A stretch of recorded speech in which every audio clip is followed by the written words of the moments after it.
Do you remember what you said? You called him Mikhail Weinstein Gorbachev. I beg your pardon? You called him Mikhail Weinstein Gorbachev.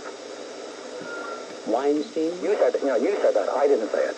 I heard your program by accident, and I was shocked.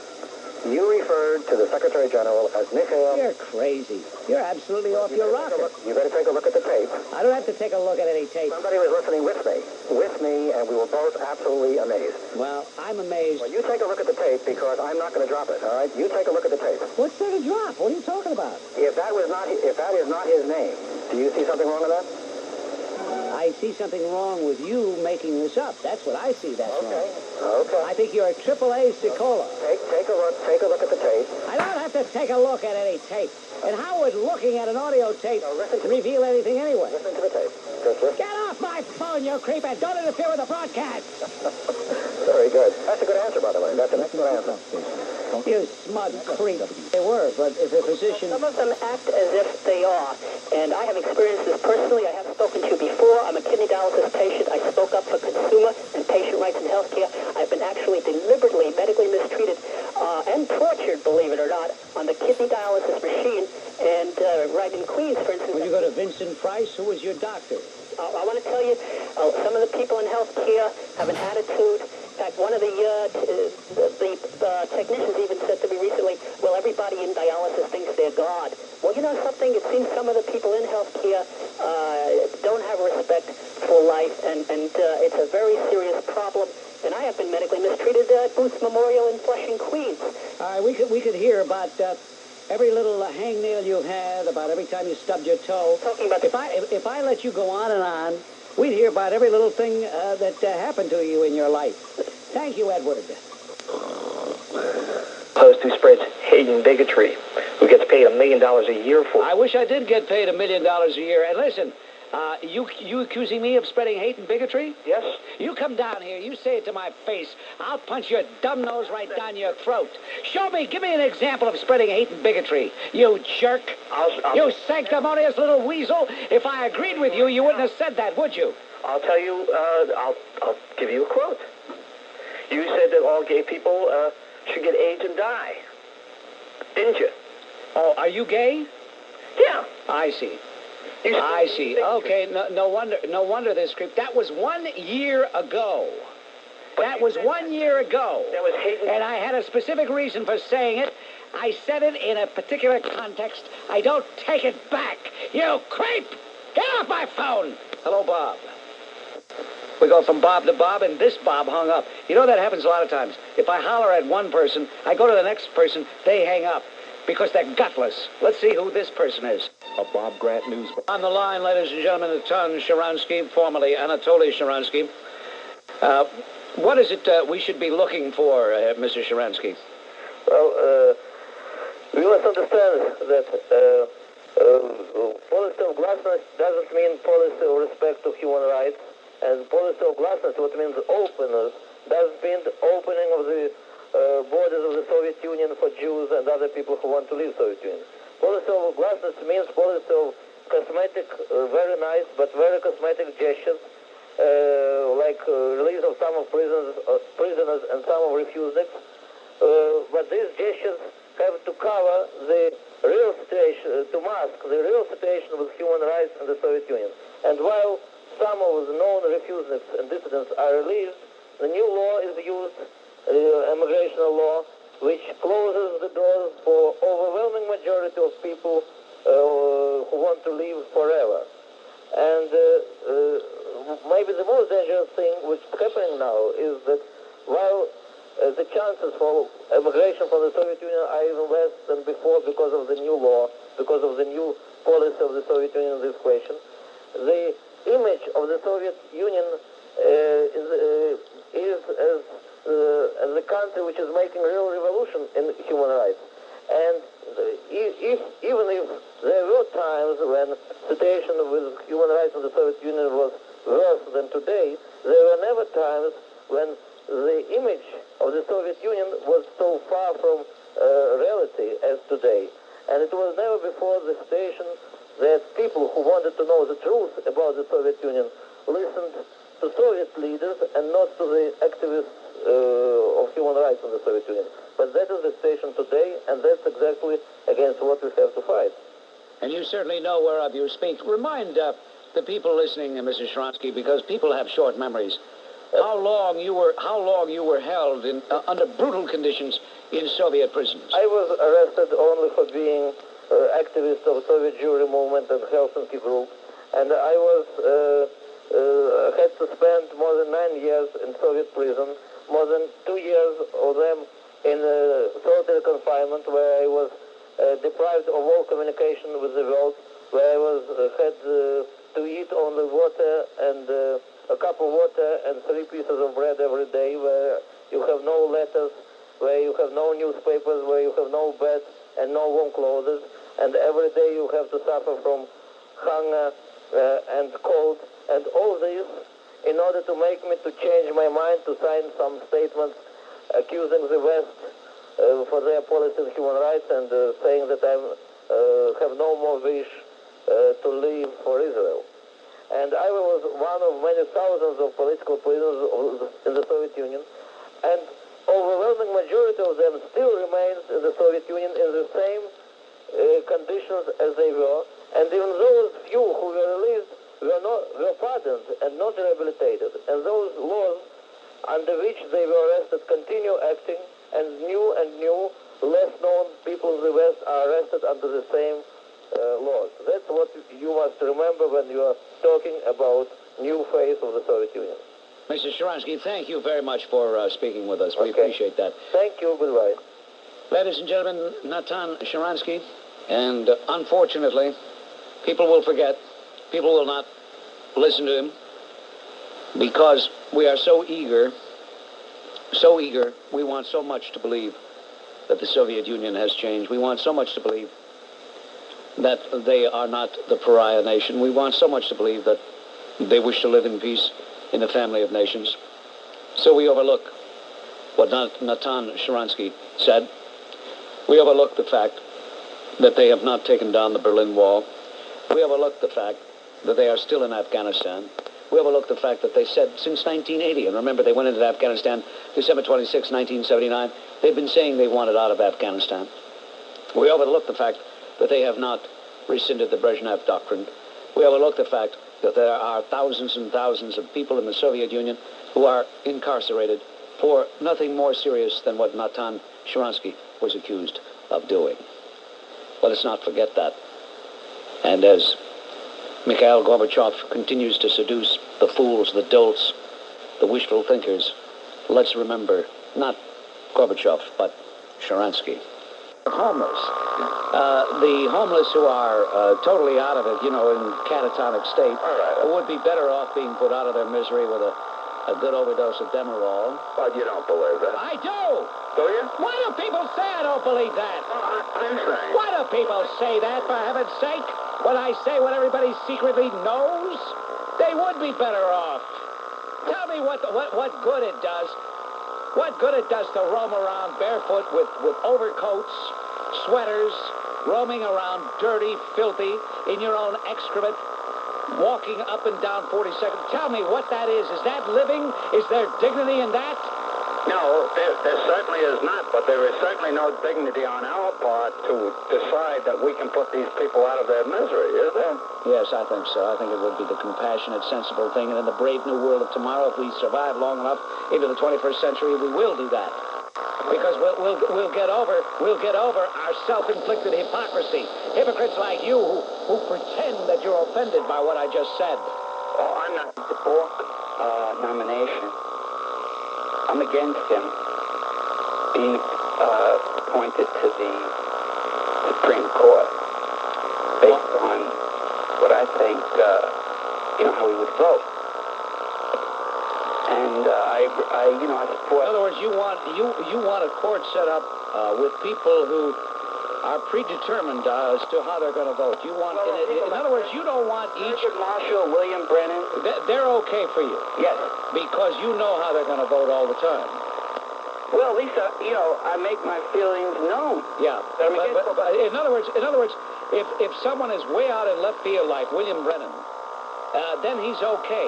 William Brennan is a true ideologue who has never once never once voted any other way but on the far left, on the liberal side. So that's okay.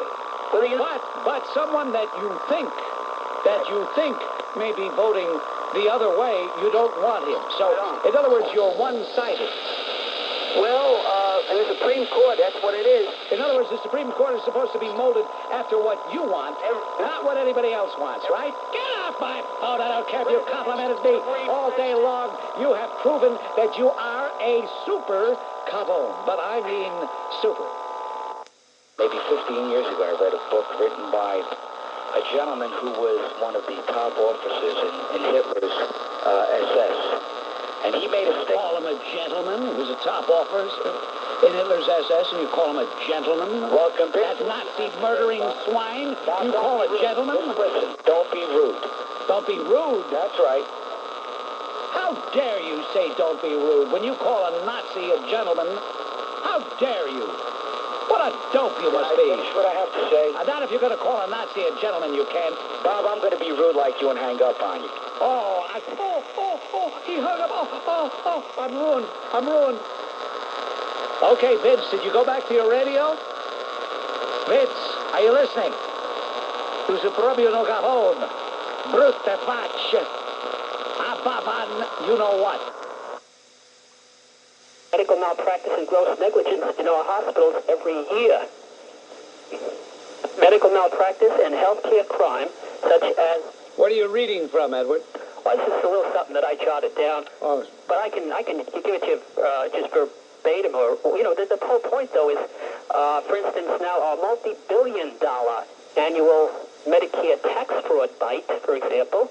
So the point is this, we have a problem with street crime and other forms of crime, but we have to take a good look and put the spotlight also in our hospitals and in our healthcare facilities. Now, there's good work being done, too, but the other side of the coin is that there's millions of unnecessary surgeries, there's patient abuse, very serious problem, and that's why it is the duty of the Mengele Medical Award Committee. What is Mengele? What is that? What are you making this up? To expose... You're making this up, you jerk.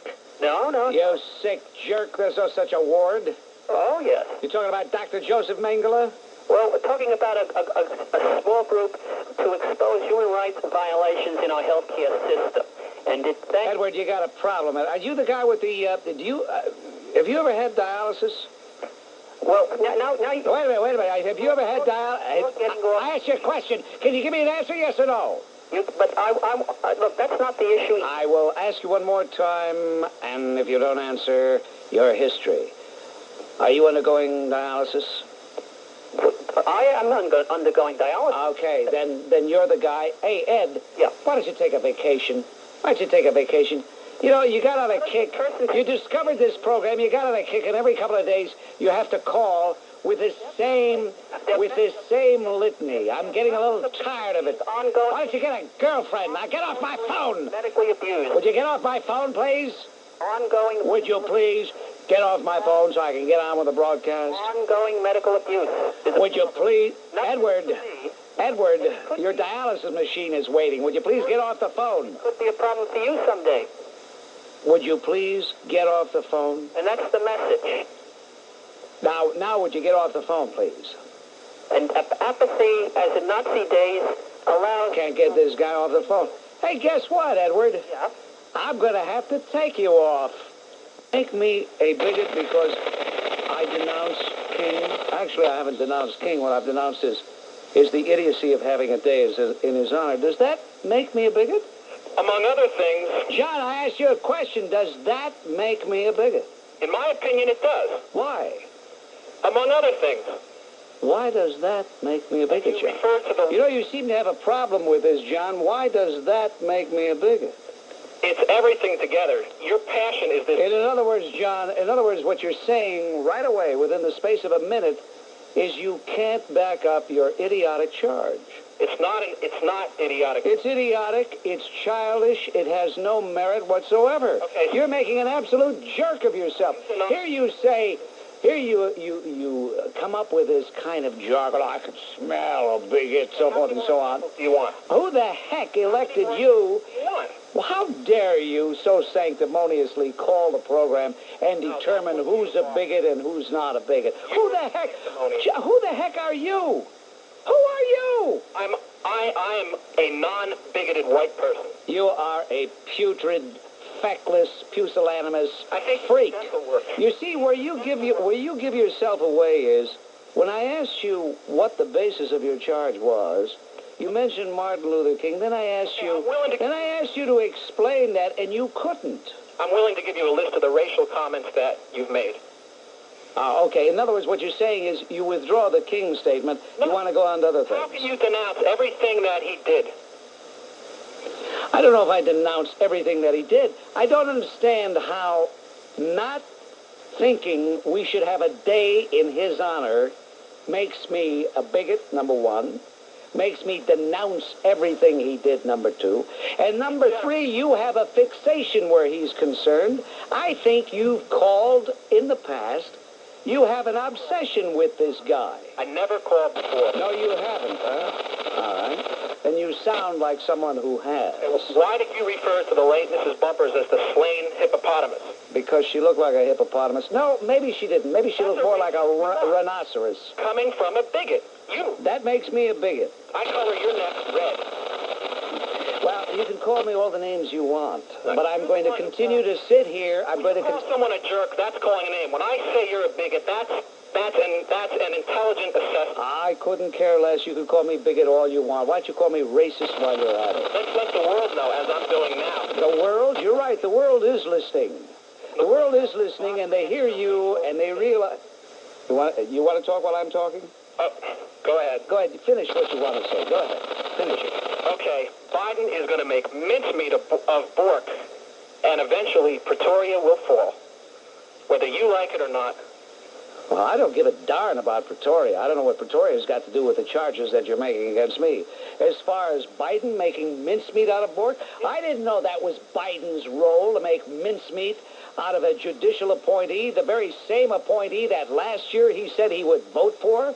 What has changed? Is Bork any different than he was last year? Have you ever... Hey, you putrid pipsqueak! You little two-bit coward! I ask you, has Bork changed? Get off my phone, for heaven's sake, you little freak. Hello, Mike. Yes, Bob. Yes, Mike. What's on your mind? Information to satisfy me. It's about the anti-war demonstrator S. Brian Willson losing his legs protesting a U.S. arms shipment to Central America at a Navy weapons depot.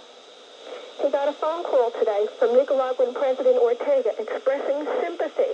Of course. And in supporting that, a mob of 400 people stormed a ROTC building, smashing windows, defacing walls, etc. Who are these people, Bob? Well, these are people who, for one reason or another, whether it's an endemic pathologically psychiatric problem or whatever, these are people who hate their country. This fellow Willson has a self-destructive attitude. He has been on a 41-day fast in the nation's capital, and he was going to begin a fast when this, quote, accident, unquote, happened. I want to say something, and I hope Jerry's listening, who took exception on the Demerol case. Willson got what he deserved. When you get in front of a vehicle, or in this case, a train, and you say you're going to stop that train with your body, what the heck do you expect to happen? The train was unable to stop, and he did lose his legs. He wanted to be a martyr. This guy's been trying to starve himself to death. He wanted to be a martyr, and he's succeeded. But, you know, it just may be that these people who throw themselves in front of automobiles, in front of trucks, who try to stop the United States doing what it must do, what it has to do in order to defend itself, maybe this will send a signal. Maybe this will lessen the ardor of some of these other misguided fanatics. taking a day off. Why waste a holiday on something as unimportant as Labor Day? I can think of no holiday, save one. I think Labor Day is the second least important holiday that we have. This is not to demean the good, hard-working folk of America, if there are any left. This is not even meant to demean the union movement. Got nothing to do with it. But what a silly concept for a holiday. Labor Day. Labor Day. And again, I have nothing against it, but I just don't see it as a holiday, as the type of thing one would say, oh, I'm going to take the day off. Big deal, take the day off. For what? To sit in traffic? To wait in a long line of automobiles, bumper to bumper? That's Gavonesville. Only the Gavones. I don't understand. Oh, rush to the shore, rush here, rush there. For what? To sit in their car and breathe the exhaust fumes of the automobile in front of them, while the guy in back has to breathe their exhaust fume. It's ridiculous. It's a mindset. We just have an idea that, oh, we have to do that. We have to do it. It's a holiday. We have to get in the car and go somewhere. Does anybody stay home and get acquainted with their neighbors? Does anybody? Well, following up on that caller before about the Linder administration and the legacy we all pay for it, in those days it used to be very popular to hear about the cost of these human resources programs, but the other day there was a mention, this new fellow, William Grinker, who heads the city's Human Resources Administration, who gets $80,000 a year, by the way. He came out and said, yeah, this is a hell of a job I have to do. I have to spend $4.5 billion a year. And I said, $4.5 billion, that's what it'd be. $4.5 billion a year in New York City for welfare hotels and other nonsense like this. It's hard to believe. It is. And it still is a lot of money. Let's face it, $4.5 billion is still a lot of money. It would make you think that if they were doing it, if they were spending it properly, we wouldn't have the problems that we have. Mm-hmm. It would seem as though it would be easier to just give people an envelope of money, tell them to come. I tell you how we could solve all our problems, really. You tell all these brood sows, you come on in, and they'll all be given a $10,000 bonus cash. All they have to do is just have a little tubal ligation, or put the birth control device that goes beneath the skin and lasts for 5 years, and any time for one reason or another it would be considered propitious, they could have it removed to be sterilized. Makes sense. Give them the 10 grand in cash. Give them a bonus of a case of vodka. Mm-hmm. And hey, look, just come on.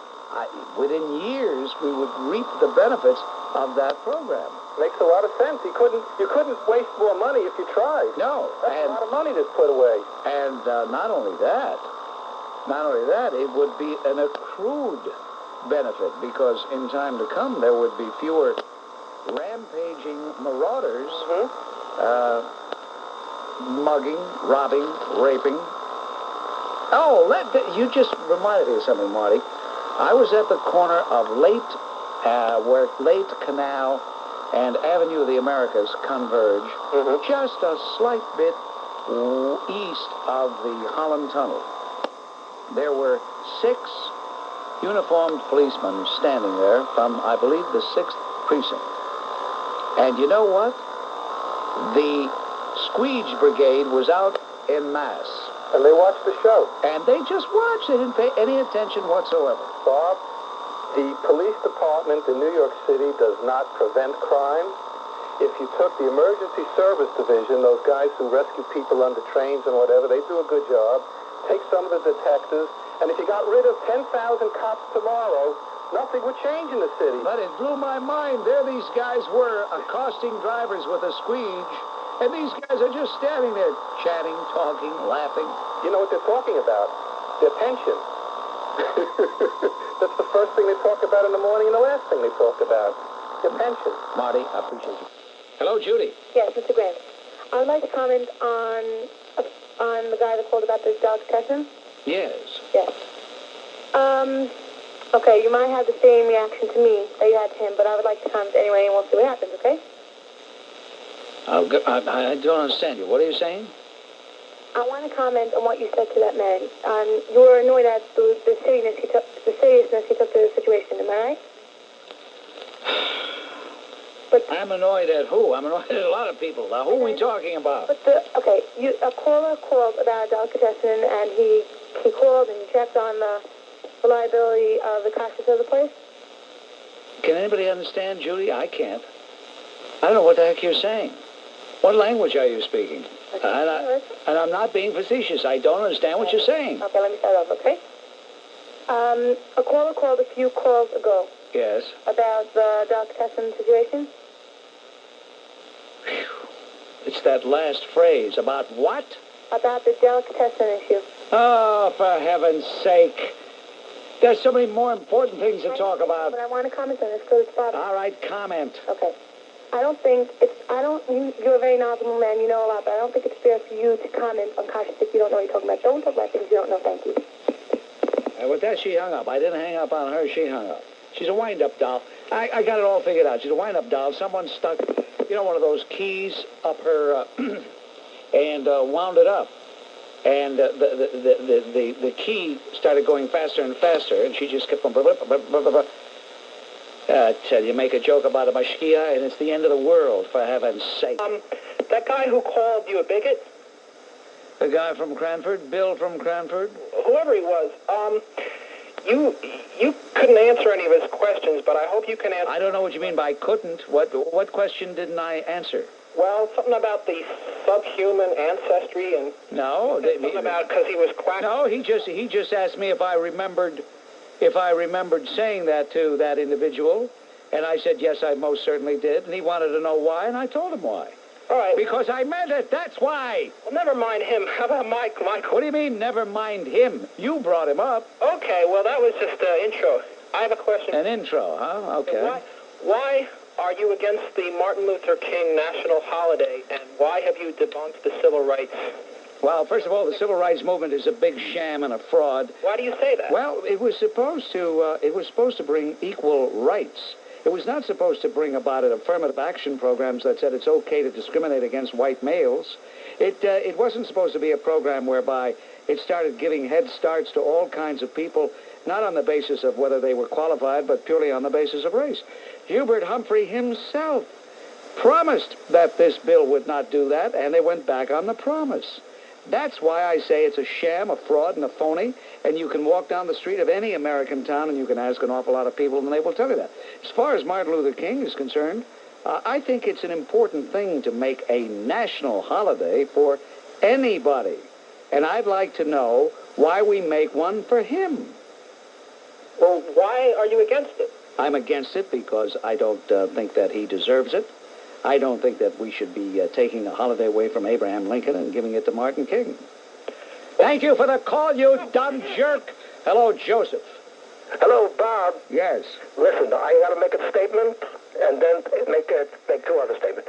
Listen, don't ever go on vacation and don't get elected because we need you on the air. I'll tell you why. When you were away on vacation, I had to turn the dial around. All right, okay. And what else? Bigger than you are. What else, Joseph? On the bottom of the line. And now, my other two statements are, I'll tell you why you're a bigot.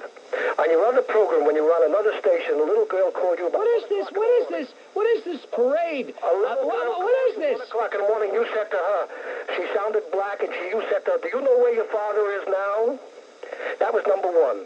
Number two, on Friday... That makes me a bigot because I asked her if she knew where her father was. You know where your father is. Okay, thank you. Your participant. Hello, Jim. Yes. In the name of our Lord Jesus Christ, by the authority and the power of his blood, I bind and rebuke the spirit of racial hatred inside Robert Grant. Laugh, Satan. You by the power. I can't. What's going on here today? Is there a conspiracy out there? Have all you guys gotten together? What happened? Did your keeper let you all out? And you all decided to call today with his shtick? Bob, you've proven you're a bigot. You cannot defend the allegations. All right, I'm a bigot. I'm a racist. I'm a bigot. How does that grab you? Ha, ha, ha. Okay, you feel better? What do you think I'm going to do? What do you think I'm going to do? Collapse because you called me a bigot? Do you think I'm going to fall off the chair because you called me a racist? Listen, Do you think I care what names you call me? Do you think I care, you little pipsqueak? Hello, Rob. Hello, Bob. Yes. How you doing? How am I doing? I got to put up with all these sickos, and you ask me how I'm doing. All right, Bob, I just want to tell you something. I got a new car, and I've been forced to listen to AM radio, and I've just been tuning into your show. You used that same shtick last week. What's that? Here's a guy who forgot. You used the same shtick a couple of days ago. Bob, I never... The same shtick. What I want to know, Bob... You used the same shtick. Get new material. This guy came in with the same thing. And then the next thing he's going to say, what I want to know is, were you always like that, and so forth and so on. It's crazy. Hello, Mohammed. Yeah, hi, Bob. Welcome to the funny farm, Mohammed. No, I'm... You know what? You know what I've come to the conclusion, Mohammed? Yeah. You didn't ask me, but I'm going to tell you anyway. I must have had a past life, and in that past life, I must have acquired a lot of karma. And to try to expiate the karma, the divine Kismet has inflicted on me a radio, telephone, talk show where all these nerds, all these gavones, all these absolute ignorants would call me and try to inflict verbal torture on me. Yes? Hello? Yes, why don't you move to our beach along with the rest of the bigots then and leave black people alone? Why don't you just do all this? Why don't I... We couldn't let out over the air, but it was a bleeping guinea. Now, here's a black woman accusing me of being a racist. But it's okay for her to call me a bleeping guinea. It always amazes me how I will get mail in which a person will go on and what a bigot I am, what a racist I am, and then at the end say that I'm nothing but, quite often they'll say I'm really a no-good Jew, and they know that, or sometimes they say I'm a Jew-loving guinea, or sometimes I'm just a guinea, or sometimes I'm a dago, sometimes I'm a what. It's amazing how the very people who claim they see in me bigotry and they want to denounce my bigotry wind up by showing that they are truly the bigots. But there she was, saying, why don't you go to Howard Beach, you bleeping guinea? Amazing. You know what amazes me is that such lowlifes, such illiterates, would listen to this program. They must sit there and look at that radio and wonder what the heck is going on and not really knowing. And if I could, I make no bones about this, each and every one of them who has called and has been so ugly, I would like to find them, get in a Sherman tank, and run them over. But of course, that's just a fantasy. Right now, it's just a fantasy. All right, for the white taxpayers to pay their way through all the goodies. Yeah, look at Columbia University has announced that minority students will have their loans, college loans, paid back by the school. Yeah, why just minority students? How about the housing first? Why don't you? Why does Columbia and other? Why the minority students? Why? What is this obsession? Thank you for the call. On the hotline right now is a private investigator hired by the defense in the Howard Beach case, Bo Dietl. Idiotic, childish, and filthy remarks last week to those three young men in the Canarsie section. You know what I mean? I can't repeat what he said on TV there about he should show him the tie and then beat the full-letter word out of him. And I think it's disgraceful that a mayor talks that way. And he was the first one to talk up against Getz for defending himself and all that. I can't see a mayor talking that way. We have an atmosphere here where we have a person where Grimes comes out. That was our court order that we obtained about the search for the knife. There's been police reports from the beginning that Sandiford and Grimes had the knife, and Griffith had the imitation gun, but there was no search done. That's why we won the court order from Judge Demakis, I believe. Yes. And now all of a sudden Grimes comes out a couple of days before we're going to search the sewers, and says, "Oh, I did have a knife, and I did take the knife out." Now, he talked to a grand jury, and in my police career, if someone's asked in a grand jury proceeding if you had a weapon, you say no, that's what they call perjury. But all of a sudden, the special state prosecutor said, that's not perjury, that's an inconsistent statement. I'll be damned if I was a police officer and I made a statement like that in a grand jury, I would be indicted for perjury. And I can't understand why all of a sudden these people, the three complainants, as they be it, are all of a sudden treated differently. Also, we were trying to get in contact with the other one, the one Curtis Sylvester, and for some reason we haven't been able to speak with him. He has his own attorney now. Now, this fellow isn't even a complainant, and he has his own attorney. So, like you say, the atmosphere around this case has been boiled up when the next day the police, the mayor comes out and said this is the worst crime that ever happened in New York City history. He said the same thing about when they brutally raped and carved the 27 crosses in the nun in East Harlem in the convent. When my partner Tom Collar and we locked up the two fellows that did it, he came out. Now that's a terrible crime. But what this is you have two groups. There was provocation prior to the New Park Pizza incident. There was provocation in the crosswalk between the two groups where Sanderfoot put his head into the car with the three young boys and a girl. They went back to the party, and it was provocation to this whole thing. They were in Howard Beach for 5.5 to 6 hours. They were looking to go home? No. I said they were looking to do no good there. And now when the mayor comes out and says this is the worst crime in New York City history, and he just put blogs onto the fire of this whole racist attitude, which I think is terrible, because you can't take a whole neighborhood like Howard Beach or any other neighborhood and say everyone's racist in that neighborhood. That's terrible. I live over there. I ran for United States Congress last year, if you remember, from that area. We have very good black people that work, and they live in the community areas around it, and there's no problem over there the way they're making it. And I think it's disgraceful that everyone should be condemned the way they're doing it to all the people in Howard Beach. Now everything is a chant, Howard Beach, which is ridiculous. And you have these activists, these community activists that are opening their mouths, and all they're doing is they're grandstanding. Now we're told the defense attorneys can't talk to the press. But why don't they put a gag order on these activists? The answer to your question, I know you're asking rhetorically, but the answer is because the word has come from on high, has come from Albany, has come from City Hall. We want a conviction. Charlie Hines, you must give us a conviction. And this is a chilling conclusion for me to come to. I don't say it lightly, but I am convinced based on not just what you've been saying, but everything that I've been reading, everything I've been hearing, they want a conviction. Do you disagree with me? I totally agree with you, and I see what happens. They waited for the summer to be over with before they started this trial. Now, years ago when I only worked in minority neighborhoods, whether it be Harlem, East Harlem, Bedford-Stuyvesant, East New York. I served all the black and Hispanic people for all the time I was a detective for 15 years on the New York City Police Department.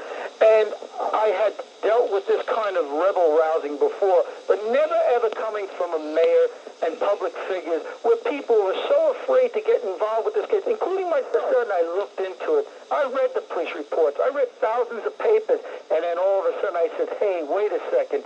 This doesn't read the way it reads. Now, what happened in Canarsie with these young fellows, this sounds kind of bad in Canarsie with the fact that these young fellows had a job there. But these other fellows in Howard Beach is two different incidents, and it's completely different. If Mr. Griffith doesn't run across the Bell Parkway there and get hit by the car, which his judgment was impaired by cocaine, which his blood traces having it, but that's not the point. When you have a car that's coming down at 60 miles an hour, you think you can make it. That car closes in on you. Them kids weren't chasing them anymore. They backed off them. Now, all of a sudden, they get their main witness, who's Mr. Riley, who was one of the last persons to chase Griffith. Now they take him. He was charged with murder also in second grade. They take him now and use him as one of the main witnesses. I think we got something wrong. You're supposed to take someone who's least culpable and turn him around, not the one who's probably most guilty and turn him around. Yeah. That's utterly ridiculous. So as far as I'm concerned, anything that Mr. Riley had to say is he was there, and he must have been promised a lot of things. A lot of things. So if that's their main witness, if that's going to be their witness, and then as far as Mr. Sanderson, he's 4 blocks away. He doesn't see the accident come down. Yeah. Mr. Grimes is far away also. So what we have here is we're going to have Mr. Riley. Mr. Bloom, who was driving the car, who says he hit something, he looks around. He looks around on the shoulder of the road. There's a wide shoulder along the parkway there. Mr. Griffith could have ran either way. This is what I'm bringing out. He didn't have to try to cross over the highway at that point. So when you charge someone with murder in the 2nd degree, that means there was a premeditation there in the murder, and that means that you planned on killing that young man. It's a tragic thing that occurred with Mr. Griffith, and I feel as though if he didn't get hit by the car, we would have had no Howard Beach. It wouldn't have been a racist incident. When I was a detective. Listen, you're an intelligent man. You're not that naive. You know what's going on in the city. You know that the mayor is pandering to the black community. You know that the so-called black leadership is taking advantage of what they feel is the mayor being thrown off balance, and the so-called white power structure being thrown off balance.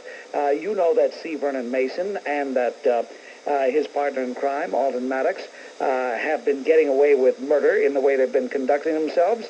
And you know that human nature, you above all, being a police officer for all those years, above all know that human nature is such that when you get away with something, you want to get away with something again and again and again.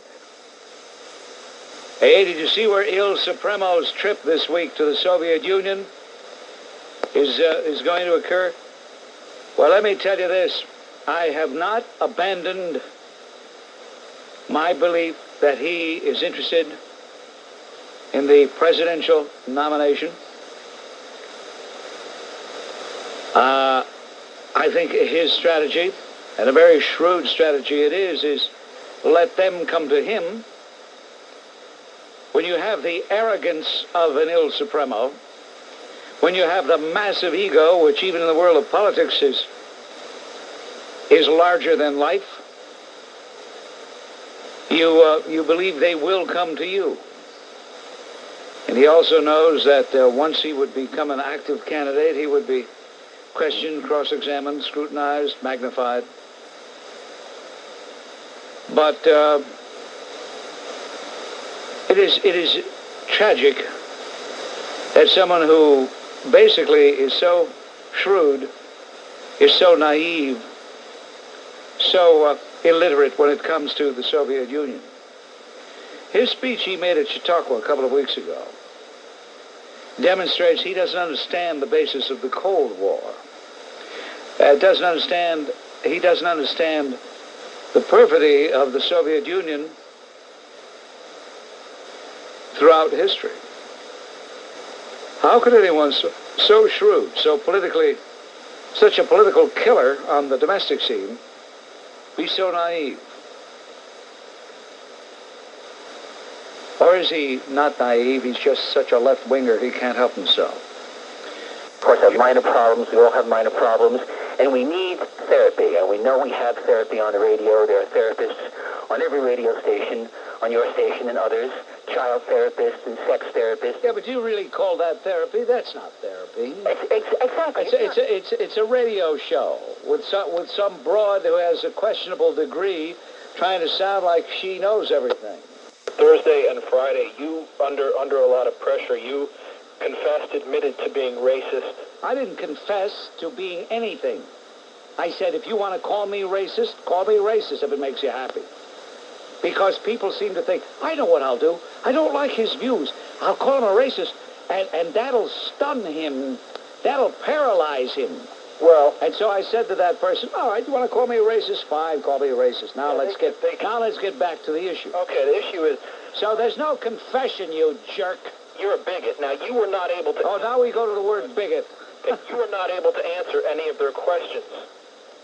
I'd like to know, were you... First of all, when you say not able to answer any questions, you mean not able to answer any questions to your satisfaction. Okay, explain how Mason and Maddox are guilty. Oh, this again? This again? You didn't answer the question. You're the same guy who called from Union last week. Now you're saying you're Ned from Tenafly. I don't have to say anything to you, you sick creep with your obsession. He already deserves it. But worst of all, You're a faker and a fraud. You don't even know what you're talking about. Sigmund Freud, Joe, and other people. Yep, you Sigmund Freud. Yep. Get off my phone. My gosh.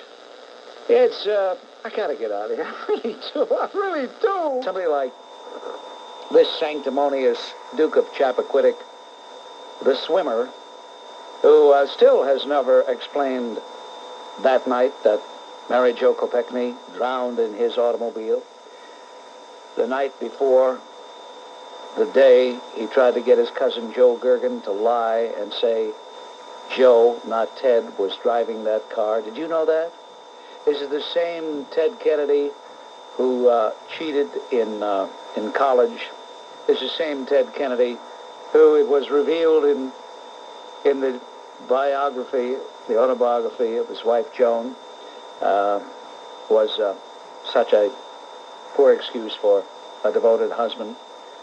It's the same Ted Kennedy who, when he was interviewed by Roger Mudd, was not able to put two sentences together. I'm not saying that. This is an actual fact. I wish everybody could see a videotape of that interview, and you will find a person who was so completely guilty about his own behavior, he could not address the American people. Same hypocrite that he is. Yes, he gets the award for hypocrisy. Yeah, he is Mr. Hypocrisy. He is. That's his nickname. I would refuse, if I was Bork, I would refuse to answer his question. He can't, though. He can't. He's got to subject himself. You're a phony and a fraud, and I refuse to answer your question. Well, then it's all over, then. Yeah, if he were to say what he must obviously think, it would be all over. Yeah, well... That would be it. That would people like that are our only hope. As you probably have already guessed, we know how Lowell Weicker is going to vote. That moron. So even though he's listed as a Republican, he's not an American as far as I have to put up with that moron in this. How does it make you feel, Steve, to know that you are represented in the upper chamber by two jerks? By two jerks. It's aggravating. What's the matter with you folks in Connecticut? You have, a lot of states have at least one, but you have two of the worst, the bottom of the barrel. In fairness. And I guess it's costing WABC a lot of money. You know why? Because they have to get tapes all the time. Every time I say something about Peter Jennings, they call and say, what did he say? What did he say? We want to hear a tape. We want to hear a tape. Mm-hmm. He's so sensitive. He's so insecure. But he seems to be, I think basically he seems to be... I don't care what he wants to talk about. That's his business. Yeah, except it becomes my business when he puts it in the middle of my show. Not his show, my show. And if I ever find out who the boob executive is at ABC responsible for that, I'll punch his nose right down his throat. Even though he wears glasses, I'll tell him to take his glasses off. Because I know who's responsible. Think he's such an important guy? Well, all he's doing is reading a teleprompter. I didn't say that I thought he... You make it sound like he's so important. No, wait a minute. Wait a minute. Sort of belittle our own people. How is that belittling one group of people? Do you think that... Are you telling me, Anita, that only an Italian can be a gavone? Well, that's how I look upon it. Well, you look upon it wrong. It's an Italian word. It's an Italian word, but look, a Yiddish word is schmuck. Are only Jews schmucks? No, they aren't. All right. Why? I don't understand Italians I don't understand Italians like you who have such an inferiority complex. No, I don't. Well, you do, because... No, I don't. Okay, you remind me of a... I'm very thin-skinned because... You certainly are. Listen, I am 74 years old. All right. What do you say your age for? What is that supposed to do? Just a minute. Just a minute. I'll give you just a minute. I'll give you just a minute. Just a minute. You just a minute. You just a minute. How dare you? How dare you tell me something that I know not to be true? You're trying to tell me it is true. How dare you? All I can say is that Yeah, tell me your age again. Tell me your age again. Well, all I can say is that I grew up in so much discrimination And so much name-calling. What has that got to do with it? And I don't... If Cavone... All right, I don't like it. If Cavone is... Okay, let's try to be logical Yeah. here. If Cavone is an Italian word, then non-Italians would not be using it, would they? I don't know. We're giving them another word to use. Giving them... Boy, this lady's got a problem. Here's a lady who has been so traumatized by someone making an ethnic slur when she was young. I don't blame her. Italians have been discriminated against, but never were supposed to complain like other groups. Italians didn't, because Italians were brought up differently. But here's a lady who thinks that when I refer to Cavones, I'm talking only about Italians. Well, that's my understanding. A Gavone is a country bumpkin. I know. A low-class person. Peasant. A person without any class whatsoever. Yeah. And I suggest to you that there are a lot of Cavones in this country, and not all of them are of Italian ancestry. Well, I'm glad to hear. You couldn't blame... You don't blame anybody for the circumstances of his birth. You blame someone for the circumstances of his life. And the circumstances of Ted Kennedy's life is that he is a liar, that he is an arrogant cheat, that he is all the worst possible things. And what makes it even more frustrating and disturbing is that he is getting away with it and has a license to do anything he wants in the state of Massachusetts. But that's money. Tom. Hello, Tom. Yes, hi, Bob. I just like to say that... Tom, you're persona non grata, Tom. Tom's persona, I can't take Tom. I've given him a vacation for a while. I can't stand it. Whoa, I'm just too... Hello, Paul. You jerk, Paul. I'll take Tom to you. Tom may be obnoxious, but at least he's patient. He's an obnoxious patient guy. I'm just curious about Kennedy and Biden. I wonder if this basic mistrust of Robert Bork comes from the fact that it's not beyond their own sense of morals to go back on what they say. Maybe they're unable to believe Bork. Seems like when you speak to an honest person, they basically believe what you say. When you speak to someone who's dishonest, they have difficulty believing what you say. I think that's an interesting point. Here you have two men who have been exposed as liars and fakers and cheats, and they both are in the vanguard of the anti-Bork section of the Senate. How interesting. It just must be a hellish existence not being able to trust anyone. Yeah. They have a basic mistrust of other people because it's not beyond what they would do. Who has demonstrated more inspiration for trust, Robert Bork or Teddy Kennedy? Right. You're absolutely correct. Interesting question, isn't it? Yes.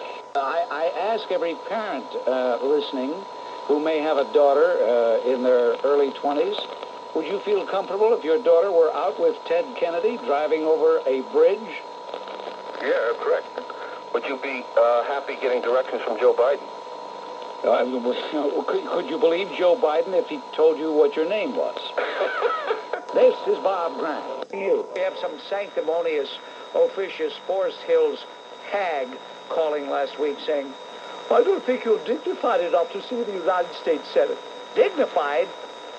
Is Joe Biden dignified? Is Ted Kennedy dignified? The only thing Kennedy can do better than me is swim. Thank you very much, Tony. Hello, Bob. This is Doris, mother of Teresa, who was murdered in 76. Oh, Doris. Yes, and your daughter was murdered and her body was thrown in Prospect Park Lagoon? That's right, Bob. How have you been, Doris? You been all right? Terrible. I'm not well. Oh, dear. Player support and hope, just hope that we can keep those skunks in. These are two skunks, ladies and gentlemen, took this woman's daughter, raped her, cut her throat, threw her body into the lagoon, Prospect Park Lagoon, and spent a good deal of time laughing at their trial, didn't they, Doris? Yes, they did. They thought it was hilarious. Yeah. And when the testimony about the brutal murder and mutilation of your daughter was given at the court, they thought it was hilarious. Yeah. I tell you, Doris, and I don't mind, I have no compunction saying this on the air. If I were in your family, and these guys got out, I know what I'd do. I know. I dream about I'd go take target practice every day so that when they got out, I was ready. If you're feeling better, I know that you'll never feel good for the rest of your days. How could you? I know. But you're a brave, wonderful woman, Doris, and you know I love you. I love you dearly. And thank you so much, Bob. I didn't do anything, Doris. Not a thing. Thank you. You're a far braver person than I could ever be, Doris. Thank you, Bob. So you just drop me that line, give me that information, okay? I certainly will. And you know you've always got me if you got nothing else, Doris. Thank you so much, Bob. Okay. I appreciate it. Not at all. Bye. Bye, Doris. Ah, dear, that's one of the reasons that I feel the way I do about the death penalty. That's one of the reasons! Meanwhile, Il Supremo is in Moscow trying to make points. That jerk. This man, Bork, is much too intelligent for the people who are questioning him. I noticed that the swimmer, Mr. Kennedy, whenever someone came out in favor of Bork, he disappeared. Now, you know, this man's arrogance can only be measured by his cowardice. He disappeared every time someone came out in favor of Bork. Maybe he was looking for his cousin Joe Gergen to take his seat. You know, and I noticed Biden got mellow. He must have got so much mail. He's crippled as it is for the presidency, but he got so much mail against him that he seemed to mellow a little bit, but it's only an act. He's still a snake. That's right. Now these... Instead, forced us to have even more contempt for them. I'm thinking about the way Gary Hart went out with that idiotic speech he gave in Denver. And I'm thinking of Joe Biden today. Because even while admitting that his lies had caught up to him, he had to say that his colleagues and his law school people had great respect for his integrity. But it's because he has no integrity that he's had to step out. Well, on the positive side, they both did us a favor. We don't have to agonize over mixed emotions. Well, that's that. This is another justification for Il Supremo, who is going to come back with all kinds of stories about what a Sovietologist he is, a Kremlinologist, because now he has foreign policy stature, which he didn't have before. I'm afraid it's going to give the Il Supremo, the Supreme One, his magnificence, more of an excuse, quote unquote, to do what he's been doing anyway, and that is get back in the presidential sweepstakes. Has been involved with a quid pro quo situation of having received a huge campaign contribution from someone that he had, on the very same time, had done a political favor for. And Jim Wright said, yes, I know it looks as though it's a case of impropriety, but no impropriety was intended.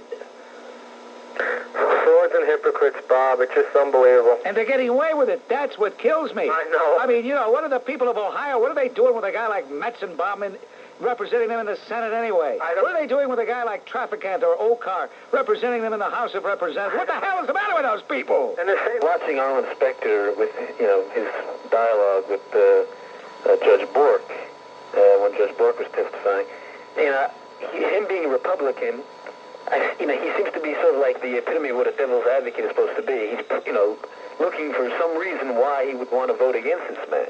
What do you think of all that? Well, I think it's all showbiz. You see, you got to remember that liars like Biden and Kennedy and Metzenbaum only told the truth when they said they were against Judge Bork. That time they told the truth. They said it even before the hearings began.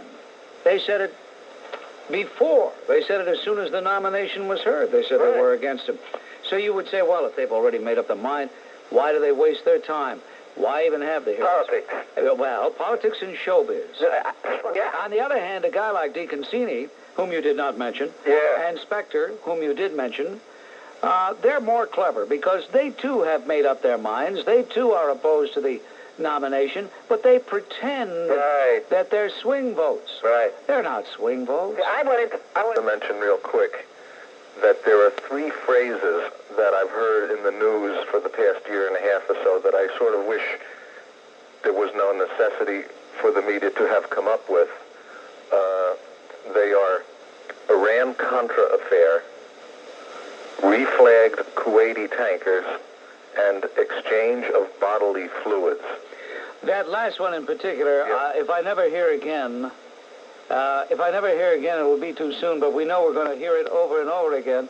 You know, it sounds like two scientists going into a laboratory and taking test tubes off a rack and saying, no, let us exchange these bodily fluids. I'll put this fluid here, you put that fluid there, and exchange. But what are they really talking about? They're talking about sexual activity. Right? Of course. Thank you, Mike. Can I give you... However, the liar, Biden, the swimmer, Kennedy, the wheeler dealer who took the $250,000 fee, which was a censured fee, Metzenbaum, these phony creeps came out way in advance and said, we don't care what the evidence is, we're against this guy. Exactly. Now, there may be 1 or 2 people who are against him sincerely because he did write voluminously. As a matter of fact, there's nobody on the current judicial scene who has written more than Robert Bork. Robert Bork has written treatises on virtually every legal decision to come down the pike for the last couple of decades. He is on the record. He is controversial. He has made statements in the past that, as a judge, he has reversed. Now, what I'm driving at is this. There may be some people who look at some of his writings and are sincerely troubled. I have only respect for those people who are sincerely troubled. If they then hear his testimony and hear the testimony of others, then they decide to vote against him. I have no quarrel with that. I do quarrel with the Kennedys, with the swimmers, with those people, and I do quarrel with the pretenders. Who is a pretender? Arlen Specter. He's against Bork. Who's a pretender? Dennis DeConcini. He's against Bork. The only reason DeConcini may vote to confirm Bork is he, DeConcini, is up for re-election in Arizona next year. And the people of Arizona are writing to him at least 2-1 pro-Bork. Did you know that? No, I didn't. We'll be pop. But you know what else is disgusting, Bob? After the court in flagrante, Biden and Hart and all these other liberals and Kennedy, they try to make like they're in a Greek tragedy. You know, like they want to be dragged out on their shield. They never do anything wrong. You know, everybody's against them. It's disgusting. Well, and, everybody's sick of it. I'm talking about Biden, but Biden didn't cause anybody's death, whereas the swimmer did. Yeah, but it's the same thing. You know, they turn around and then they try to act like everybody's persecuting them. Well, these are the most sanctimonious, hypocritical jerks you could possibly imagine. And it's just by coincidence they happen to be left-wingers. Kennedy, Metzenbaum, Biden, Leahy, and they all happen to be leading the Inquisition against Robert Bork.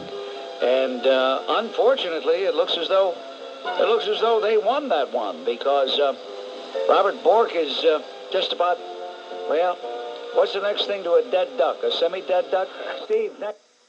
Oh, please, and thank goodness that Schroeder, that Strega, is not going to go around the country on a broom to seek the nomination of president. I was disappointed, Al. Oh, you are? Yeah. I wanted her to get the nomination. Oh, so she could be defeated. Right. Oh, okay. I'll tell you, she reminds me of Jerry Ferraro. Yeah, she looks like, I guess she and Ferraro both have the same diet because they both look very constipated. Have you noticed? Really, yes. You know what they are? They're a couple of barracudas. How do they get their faces so pinched like that? What is it? They look like they're sucking on sour lemons. Lemons, vinegar? I don't know. They're awful. Yeah. The fact that Phillip Agee fled from the CIA, deserted the CIA, went overseas and published the names of CIA officers, and is believed to be responsible for the death of William Buckley. Testing 1, 2, 3, 4, 5. And other... What the heck is all that? Anyway, tomorrow, if you want to hear what a swine sounds like, get permission from your mashgiach. Phillip Agee will be here. And I'll have to do everything in my power to resist punching him in the nose. Punching his dumb nose right down his lousy throat. I'm getting worked up already. Tomorrow at 3 o'clock. Pete, you better wear a gas mask tomorrow because Phillip Agee's going to be here. An article in a newspaper that I cut out a few days ago about Benjamin Linder. I consider him to be, like you, a traitor to the country, that he's, the things that he did down in Nicaragua wasn't anything to help this country. And his brother is going to be speaking in Wayne, New Jersey, which is a few miles from where I live. I was wondering what you thought about these groups that go around and collect money in his name. Well, groups that go around collecting money in his name are trying to utilize the martyr factor. They're trying to martyrize this skunk, this person who at best was sympathetic to the communist cause, even though he may not have been a card-carrying communist member. Certainly he was sympathetic to the communist cause. He was performing a service against his country by aiding the Sandinistas. I don't say he should have gone down there to aid the Contras, but at the very least keep out when you know that the Ortega regime is inimical to the United States, is working as a surrogate for the Soviet Union.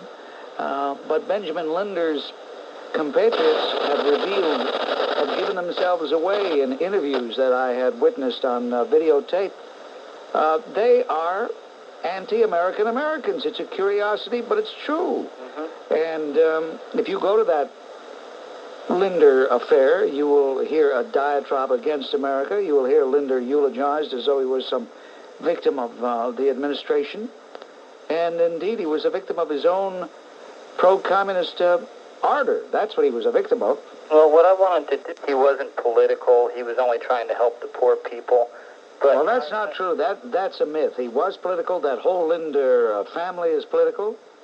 And furthermore, the testimony of his cohorts, who had also volunteered, give evidence of their political point of view and their commitment. Yeah, I'll tell you what disturbs me, and that is something we were not able to address on that particular day because something else was going on. There was an advertisement in the New York Times, a large advertisement, last week sometime, an organization raising funds to help the Sandinistas. And what disturbed me was they were tax deductible. Oh, yeah, and, Are you familiar with the name Phillip Agee? yeah, I heard you're going to have him on tomorrow. He's going to be on tomorrow. Alert all your friends. It's going to be mayhem here. Mayhem. Yeah, I can imagine. I listen to you just about every day. I have a little office, and it's a good thing I don't carry a weapon. Yeah, it's a good thing I don't carry a weapon. Hello, Edward. You know, Bob, Yes. maybe it's more merciful. In nature, the hopelessly ill and dying... Oh, wait a minute, Edward. You're the guy with the dialysis? Edward, you're persona non grata. I'm sick and tired of your diatribes. Take a trip around the world, will you? On a slow boat. Hello, Keith. I'm so tired of hearing Edward and the diatribe about the medical profession, you know. Would somebody please give him a kidney? Hello, Keith. Noticed there that the movie with Michael Moriarty about the Hanoi Hilton. I've discussed it many times. What would you like to say, Ronnie? It's being shown there. It's being shown in France. Yeah, sure. In fact, I've heard of that on the Armed Forces Radio Network in Frankfurt there. Isn't it interesting? Jane Fonda's power does not extend to France. It's you know, she can control. She and her lefty ilk skunks can keep it out of the motion picture theaters in America, but not in France. Right. Yeah. Well, it's even in the military bases though. That's why I've heard it on the Armed Forces Network in Frankfurt there. So stuff on the street. The watches. you know, the ones that aren't Americans that come in to our nation selling things on the street. You mean this scum from Senegal and Nigeria and the Cameroons and places like that? Is that what you mean? Right. Let's call a spade a spade. Don't be cute now. Okay. And what I want to know is, how do they sneak into our country and how do they stay here? And there's a couple of hotels like the Bryant Hotel that is loaded with them. I don't understand that. Yeah, but they went back to 1963 on Bork is because Bork was nominated in... This guy, what do you want from me, James? What do you want? Well, why don't you tell the... Why don't you tell people? You tell people. Your big mouth, open it when it should be open. I like Byron White. I think he's been a great judge. He has been a great judge. All right. Tell him what the why he got there. He got there because he was on the corner of... he was on the corner of 7th... Some heroes out of fiction. He was on the corner of 7th Avenue and 54th Street. No, 7th Avenue and 26th Street. And Ianello Del Croce came in with Paul Baccato to get a haircut and a shave. Why don't you cut it out? Why don't you get off my phone, you creep? Hello, Bill. Hello, Bill! Hi. Sheraton, or the Hilton, in Washington, D.C., Democrats are paying $1,500 a plate, and they've had to turn away people who all want to go to this particular affair. And the talk that I have received from some of my spies is everybody's saying, what about Il Supremo? They're getting ready for Il Supremo officially coming into the race. That's, in case you just tuned in, that's Mario Magnificent, the governor of the state of New York,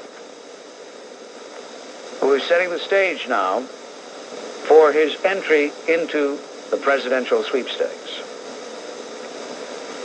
House Speaker Tip O'Neill issued a now or never challenge to Il Supremo. There was even more interest in the unusual New York Times story last weekend, quoting Il Supremo as wondering aloud whether someone is spreading rumors about his family. I keep hearing in-laws. Why would anybody say in-laws, Como asked the Times. One current Democratic candidate was intrigued enough to ask a reporter, what on earth do you suppose he was talking about? And Leslie Stahl, that insipid one, by the way, I can't stand Leslie Stahl. I loathe her. She's revolting to me. The way she interviews people like the Vice President of the United States and others, you can just see. You know, I have to laugh at people like Leslie Stahl and that phony CBS that claims they don't have opinionated people. It's so obvious where Leslie Stahl's political views lie, who she likes, who she doesn't like. If it's a Republican, she won't like him. If it's a Democrat, kiss his feet, especially Il Supremo. Did you see her interview with Il Supremo on Sunday? I thought she was going to take her dress off any minute and sit on his lap. I mean, she was falling in love with the guy. But even she asked about skeletons in his closet. Well, ladies and gentlemen, I want to alert everybody, in a week or two, for better or for worse, ready or not, I will be revealing what information I have. Now, I'm not saying this is unimpeachable information. I'm not saying that this information is going to bring down anybody. But I am saying that this is information that perhaps should be looked into. And if Il Supremo wants to bring pressure on me not to do it, I'll know about it. If he doesn't, well, you'll know about it. You get me? But these are some of the things to look forward to in upcoming Bob Grant programs. Make your speech. I'll give you 48 seconds. If you don't have something to show, a mugger, as Bernard Getz says, 42. You are in for it. 40. Those of you out there who play roulette with your lives, your family, you're making a big mistake. It's been said there is no room in jails for about 40% of convicts who are caught with illegal pistols. There is no woman jailed for decent 25. without a record. But Dwight Gooden's girlfriend got caught with a loaded, unlicensed .38 at the airport. All she got was probation. 15. Every day, innocent people are let loose because they got caught with an illegal pistol. There is 5. There is a mitigation. 4. If caught, 3. they are allowed out because they've never been in trouble before. 1. When it comes to water heaters, there are lots of different sizes, styles, and models, so it helps. Let's talk about Aldo. I was reading in today's Times the pressure he's getting from the blacks to vote against Bork. I didn't know the blacks voted for Aldo. They didn't. They did. They didn't, nor will they ever. What gets me about Aldo, if we wanted somebody like that, we could have voted for Mark Green. That's right. I mean, we voted for Aldo against Jacob Javits and Liz Holzman for that reason. Somebody like that. No, he's become seduced by the liberals. The comments he made over the weekend were so pusillanimous. He has turned into such a pipsqueak. And, of course, I don't say that with any joy. I say it with sadness because a few years ago I considered him one of the few heroes in the United States Senate. But he's so in love with the job that he has decided he doesn't want it jeopardized. He became seduced by the New York Times endorsement in October of 1986, and that's it. He's a lost cause. One more thing, Bob. As a matter of fact, who knows? Maybe in the years to come, he'll be making Jack Javits look like a conservative. I see where Mario Cuomo's people are getting in touch with Biden's campaign workers. I wonder what that's about. What that's about is what I've been telling you, that Il Supremo is a candidate. And the only thing that will keep him out is if certain information about him is perfected and is developed, I should say, and exposes him for what some people say he is. I don't, because I don't have the concrete evidence yet. Okay, Rob, thanks a lot. By the way, Danny, yes. The only guy I know of who said he was going to parachute into the convention center on July 24th in Atlanta has been me.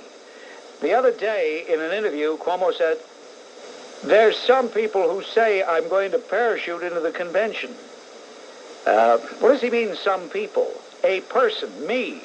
But he doesn't want to give me a name credit. Bob, liberals would be seeing red instead of, ignoring him.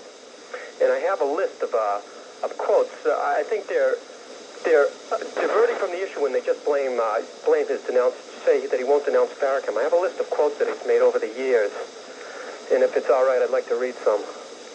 Go ahead. Okay. Jackson said when it came, he said, and Jesse Jackson said in 60 Minutes, it's September 16, 1979, he said, when it came to the division of power, we did not get from the Jews the slice of cake we deserved. The Jews did not share with us control of wealth, broadcasting stations, or other centers of power. Said the conflict with the Jews began when we started our quest for power. Jews were willing to share decency but not power. This is from New York Times, August 19, 1979. It said in the Marie paper in September 26, 1979, said, one who does not think that Arafat is a true hero does not read the situation correctly. Is the expression of the yearning of the Palestinian people for freedom. Did that Nabisco was running a promotion with super liberal Jane. She's not a super liberal. She's a super pinko. Maybe it's the same difference. Super liberal Jane on boxes of shredded wheat.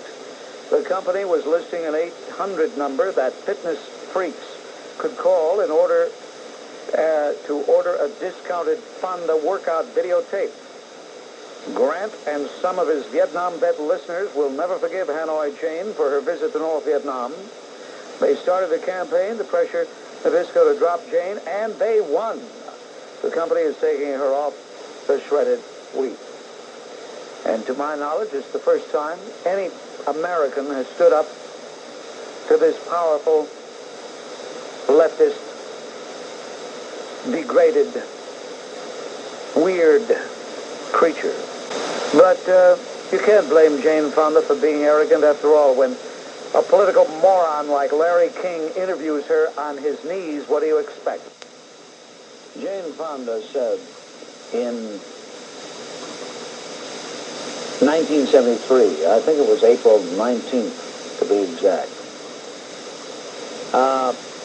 And she said, now, this is an accurate quote. We have no reason to believe that U.S. Air Force officers tell the truth. They are professional killers. That's what she called professional killers and liars. This is Jane Fonda, American, born in America, has an American passport, is an American citizen, and above all, is making millions and millions and millions from other Americans. Hello? Yes. Yes. Bob, I am a 61-year-old veteran of World War II, and I think you are probably doing Jane Fonda a grave injustice. I think she's a compassionate lady and a sensitive one who doesn't like to see bombs dropped on innocent people. Well, I was bombed myself a few times. You know, there were people who didn't like our policy in Vietnam. Yeah. And that's why Lyndon Johnson never ran for re-election. Right. But they didn't go to Hanoi to congratulate enemy anti-aircraft batteries. They didn't go there to tell them what a great job they were doing.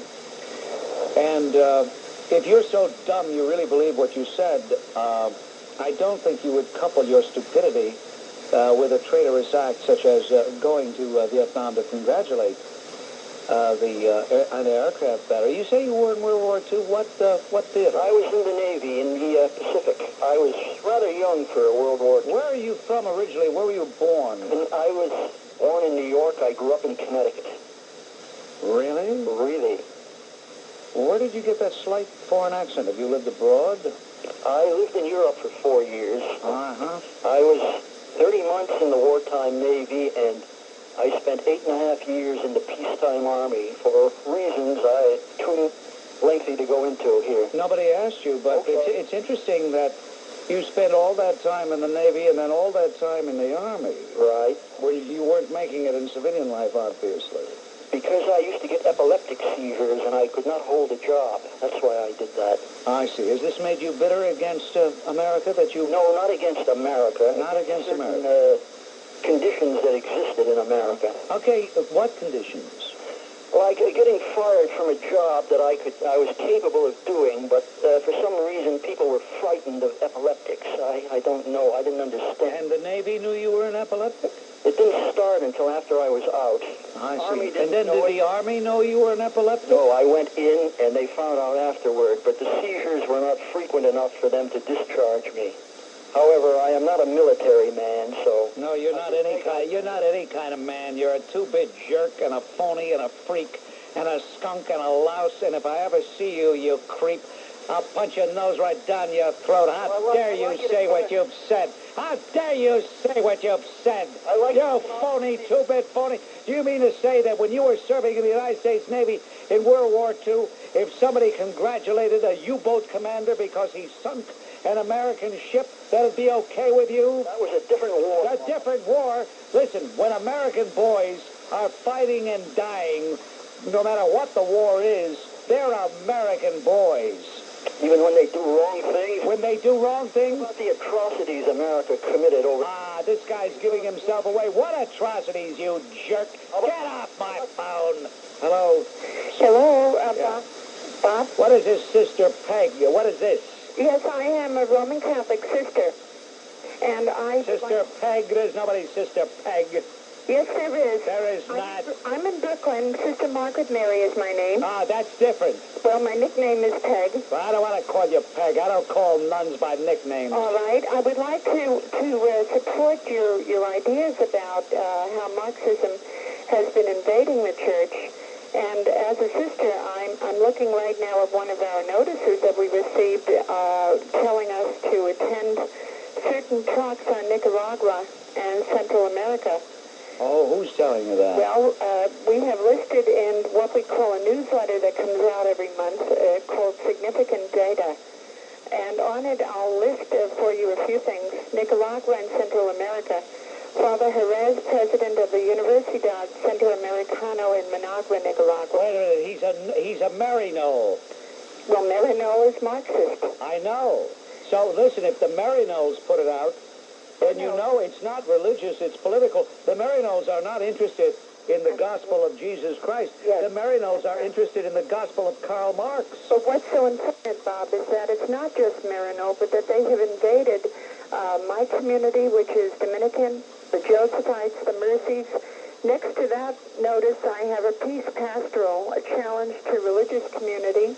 Bishop Thomas Gumbleton, October 24th at Our Thomas Gumbleton is one of the biggest Reds in the Roman Catholic Church. But you see, we have an organization now called Social Justice, and we also have Intercommunity Center for Justice and Peace. Wait a minute, that's a front group. Yes, it is, yes. And something, I'll call you Sister Peg if that's what you want to be called. I'll even call you Peg. Yes. How old are you, by the way? I'm in religious life 26 years. I'm 50 years of age. Okay. Have you ever thought of dating? I dated before I entered the convent. Okay. So, you don't wear one of those ridiculous things like that repulsive Sally Field used to wear. You know, I can't stand it. I can't stand it. You didn't wear one of those dumb outfits? No, okay. no. Okay. We did wear a habit, but now, supposedly, since we've been liberated, we're encouraged to wear secular clothing. You don't wear tight sweaters, though, do you? No. Okay. Sister Peg. I don't know, I just feel a little... To marry Margaret. All right, that's... Oh, I tell you, if Sister Mary from St. Francis of Rome and Mother Superior, 4'9" of her, could hear me now, oh, they'd say, Robert, we knew you'd come to no good. They used to give me the ruler. Oh, now there was that lady who was just on the line is truly a good person because, by all rights, she should have gotten annoyed with me, told me to, you know, where to get off. Yep. And yet, there was no rancor at all. None. There are not very many people. She had said, listen, you're an obnoxious person. I would have preserved it. Called you about is that I have a day off today, and I happen to watch television. Phil Donahue has on Bob Woodward, and I can't think of two more distasteful people in my life. And one of the things that struck me as being absolutely outrageous was the fact that Phil Donahue got up to this audience and stated how he was incensed over the fact that we sent bombers to Libya and bombed Colonel Gaddafi. He was incensed over this.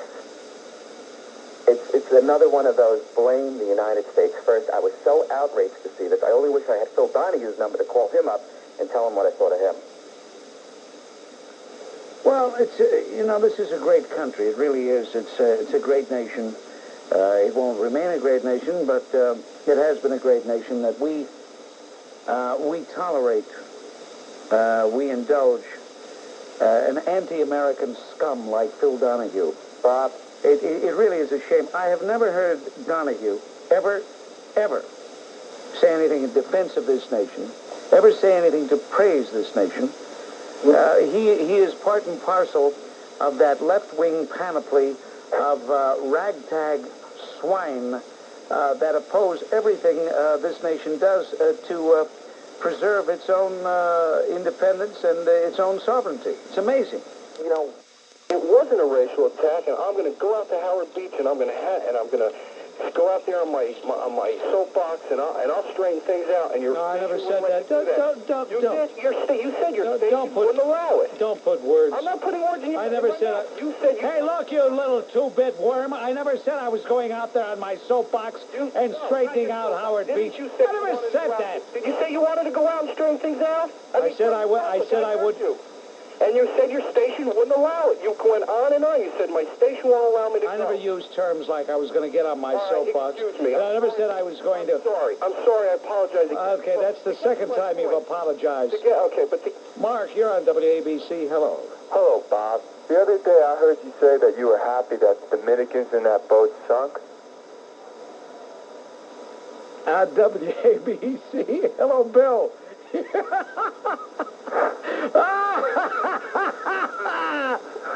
Hello, Bill. Yeah, I think they opened up the doors at Creedmoor. Yeah. That last guy. Oh, dude. I mean, how nonchalantly he said it. It'll be Tuesday. I gotta get out of here. I tell you I'll before. go with you. I'll go with you. I'll open the door for you. I tell you, I wish I knew who these guys were. I'd get a machine, gotta put them out of their misery. I'll help you aim it. Anyway, what did you want? Okay. Did we cut that guy? Did we? Oh, dear me. Oh, my. Go ahead, Bill. I'm sorry. Go ahead. Well, that'd be a good party. Yeah, go ahead. This will help Senator D'Amato make up his mind, or is it dummy Otto? Well, he can always fake a heart attack or something. You know, he can always get out of it that way. Yeah, a paralyzing stroke. Yeah, something. Okay, Bob. He's a lot of taking a stand. Pretend you're sick. If you can continue looking at yourself in the mirror, why, then I must say you ought to write a book. Tell us how you can do that.